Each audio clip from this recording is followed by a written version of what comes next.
वो जो देखिए, हमको अभी इसमें क्या पढ़ना है इस चैप्टर में आगे, दो अघुलनशील मिश्रणों को अलग करना। कैसे मिश्रण? जो अघुलनशील हैं, मतलब आपस में मिलते नहीं हैं, आपस में जो ना मिलने वाले मिश्रण होते हैं उनको कहते हैं अघुलनशील मिश्रण। ठीक है, जैसे मैंने आपको चीनी और उसका दिखाया था पानी का, वो दोनों घुल जाते हैं। इसी तरह से दो द्रव पदार्थ स्याही और पानी का घुलने से बनाना बताया था। अभी मैं आपको दो द्रव पदार्थों की अघुलनशील जो दो द्रव पदार्थ होते हैं, देखिए इसमें दो द्रव हैं। अभी आपको दिखाई पड़ रहा होगा इसमें, ये क्या है? तेल है ना। तेल इसमें बहुत थोड़ा है, नीचे क्या है? पूरा पानी है।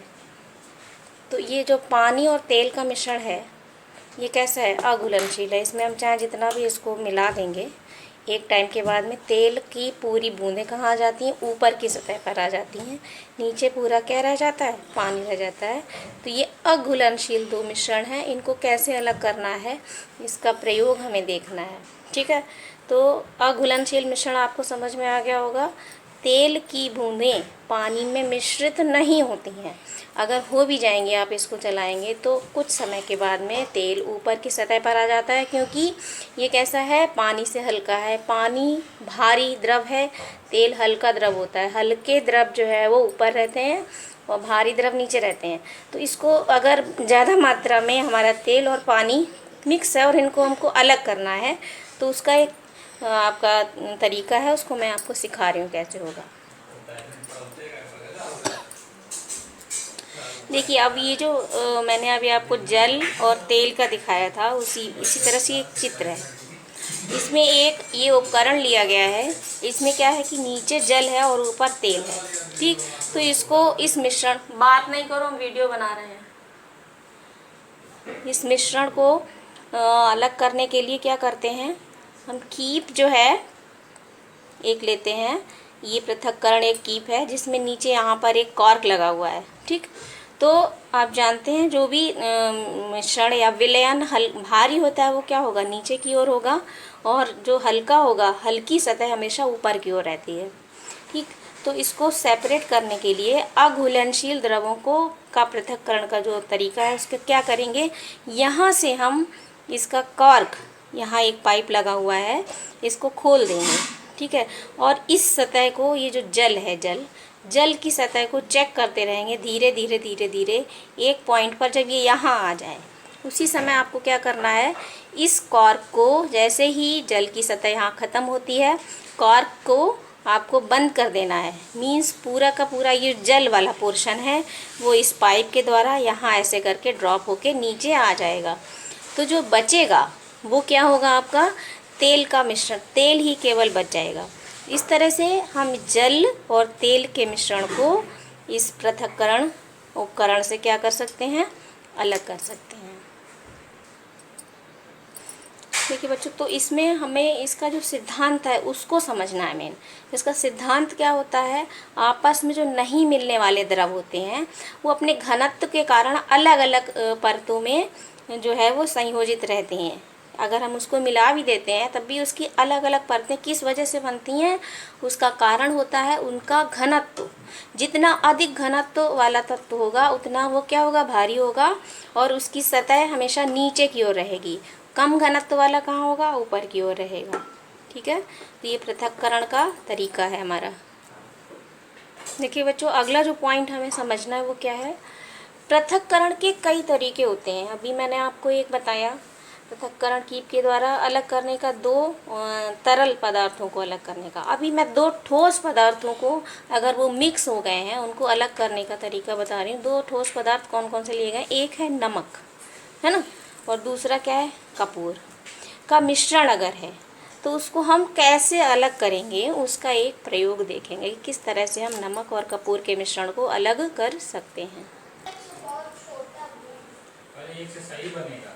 देखिए, ऊर्ध्वपातन की क्रिया द्वारा कपूर और नमक को हमको अलग करना है। ठीक है ना, तो ये हमारा एक ऐसा उपकरण है, ये आपका शंक्वाकार एक क्या है, नीचे एक पहले कांच की प्याली है, उसमें कपूर और नमक का मिश्रण भरा हुआ है ये। ठीक, कपूर और नमक दो चीज़ों का मिश्रण है।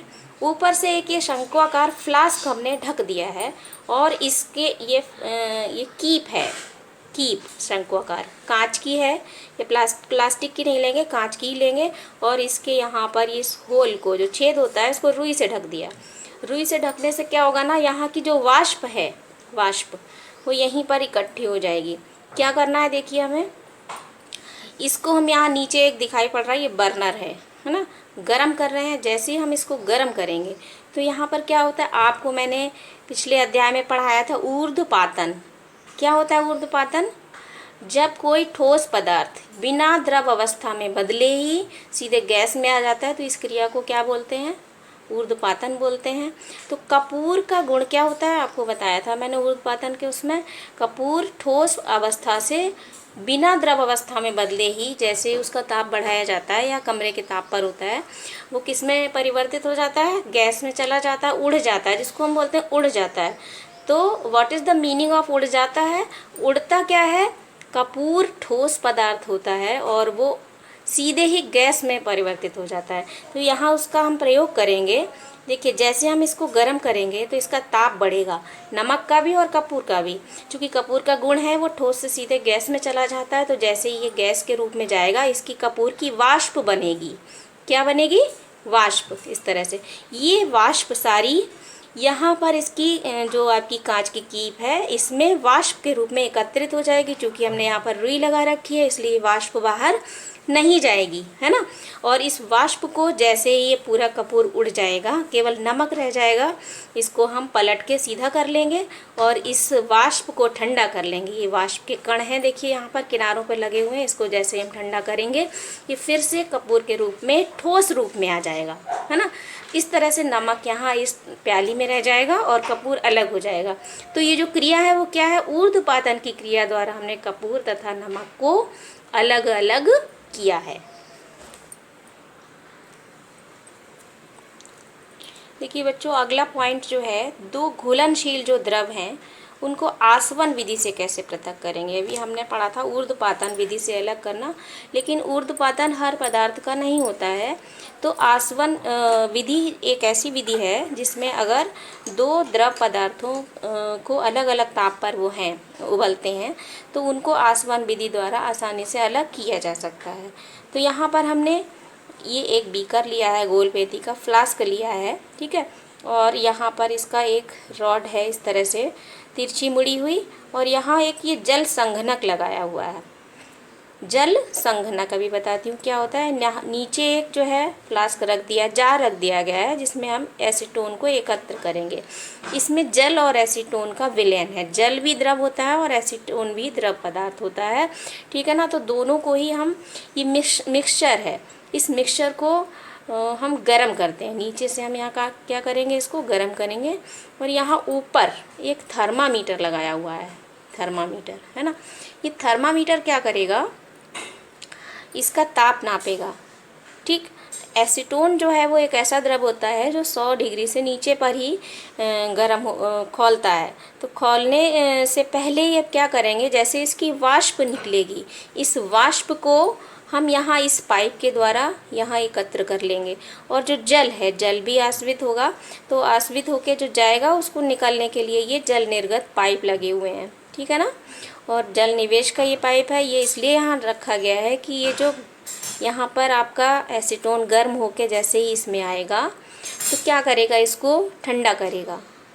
जल से वो ठंडा हो जाएगा, ठंडे होके संघनित होके वाष्प जो है यहाँ पर धीरे धीरे इसकी एकत्र होती रहेगी। उस वाष्प को जब ठंडा कर देंगे पूरी तरह से, तो फिर से ये पूरा एसीटोन अलग हो जाएगा। यहाँ पर आपका ये जल रह जाएगा, थोड़ा बहुत जो जल वाष्प के रूप में आएगा वो निकल जाएगा, ठीक है ना। तो ये जो तरीका है आपका दो घुलनशील द्रवों का पृथक्करण का, आसवन विधि कहलाती है।